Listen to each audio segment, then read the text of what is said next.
Critics love American movie classics original comedy series Remember When, TV's newest hit. You probably don't Remember When, the mid-90s scripted television comedy produced by AMC. You know, back when AMC was actually AMC and showed actual classics from a bygone era of Hollywood, not marathon-long runnings of The Breakfast Club and Dirty Dancing, followed by 12 hours of Walking Dead and Mad Men retrospectives. Remember When was the network's first attempt at producing content of its own. It ran for 4 seasons, won a few awards, gained a devoted following, and then disappeared. This video, however, is not about this wonderful show, which you should totally look up right now and watch, but rather AMC's odd relationship with the program, namely that it promoted it and exalted it when it first came out, proudly proclaiming it as the network's first produced program. Yet, when it was unceremoniously canceled, it was replaced by a new television show, The Lot, which the network then proclaimed as the first bit of original programming. Once that show failed to retain the fans of Remember When, it too was canceled. Honestly, the only thing I remember from that show was that the great Michael York played a corpse for 2 episodes and was nominated for an Emmy. The network then began airing episodes of the BBC-produced drama Hustle. They actually began running ads on the air, proclaiming it as the next great classic of AMC programming, a false claim that they would have to later backtrack. By the time of the dual releases of Breaking Bad and Mad Men, the network once again crowned them as the first scripted television programs in production. Sure, I get it. Television and the popular culture as a whole are a fluid entity. Nothing is stagnant. Even nature abhors a vacuum. That's not what is so troubling about AMC's behavior towards Remember When, and by extension, The Lot. We should expect networks to not promote long-canceled programs of their past.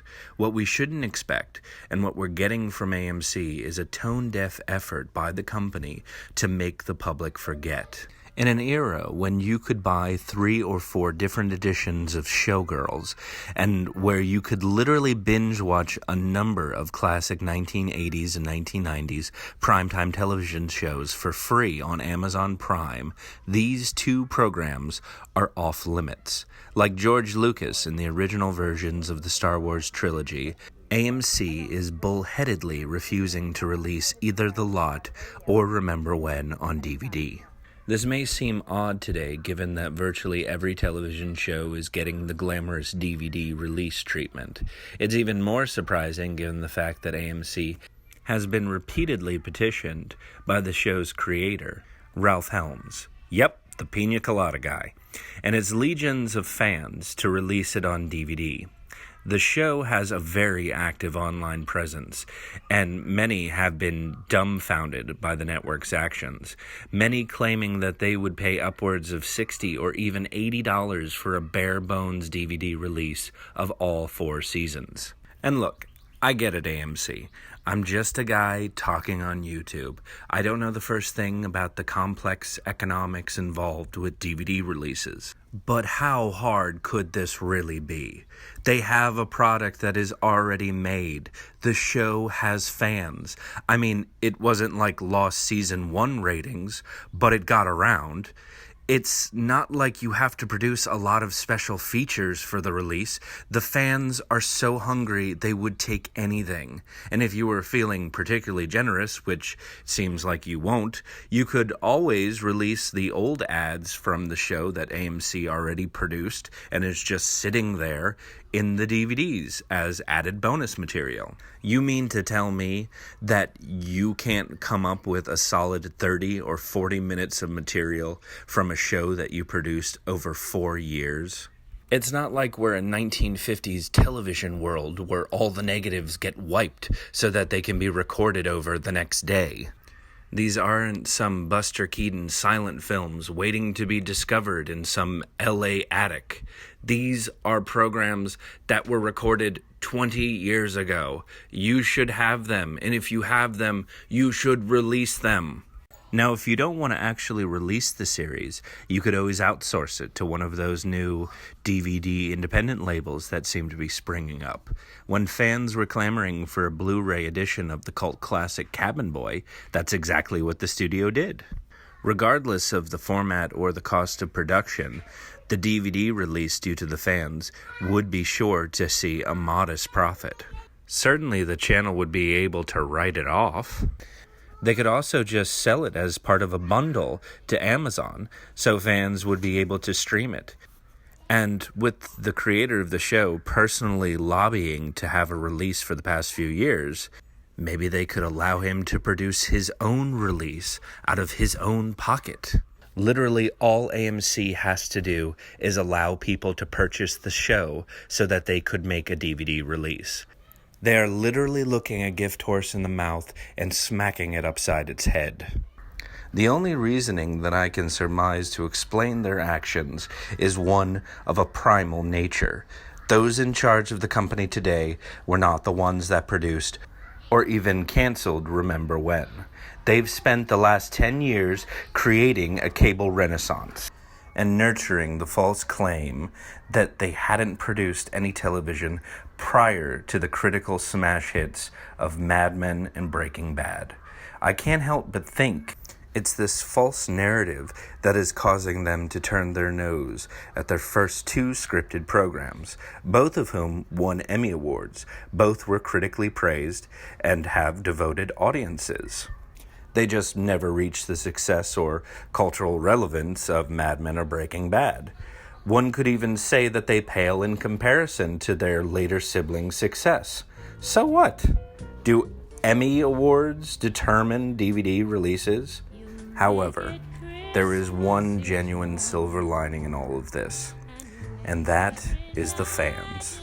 For years, there has been a Facebook group dedicated to Remember When.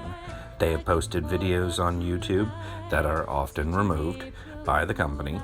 They've posted images each and every time one of the characters from the series appears in a movie or a television show. They've even made contact and befriended many of the actors. They are also the best way of finding the content. They have securely housed every episode ever made. It's not flashy, and it doesn't come with original artwork, and you can't find any commentary tracks or lavish retrospectives. Instead, in my opinion, you find something even more valuable. Contained on these secure links is every episode the way it had originally aired on AMC, complete with promotions, all the AMC title cards, and a wonderful episode introduction. It's as if the viewer is transported back to that moment when they first discovered and enjoyed this series. Alright, this is going to be hard. I'm going to try really hard not to get too sentimental. I've tried and failed to attract this show to members of my immediate family. Those that I did are now no longer with us, my mother and my grandmother. Yet to rewatch every episode, as though I'm watching a preserved slice of 1990s programming, my imagination places me in those viewings with them. We live in an age of limitless entertainment choices. I have dozens of movies on my Netflix and Amazon Prime queues that I know I'm never going to watch, but they're there. It's now easier than ever before for you to be able to produce original content of your own. Look at this. There's network television, cable, streaming sites, internet-based sites, and a whole world of apps. In this vast entertainment landscape, it seems profoundly odd that we don't even have the option of watching this show. But I take solace in the fact that the fans have managed to preserve something they loved. They've taken the power away from the studio and have produced something even more dazzling than some mammoth multi-disc box set of the show. A platform in which fans can remember when this beautiful series entered their lives and was new to them. They can relive conversations and stories that each episode awakened in their minds while they were watching it with older companions, sending us back to a simpler time, much like the show's era itself, when people had a hunger for content and had to settle for a few choices. Now, in this great new undiscovered country of programming possibilities that we have long dreamed about, there remains a group of devotees that are more interested than ever before to remember when. Remember When, only on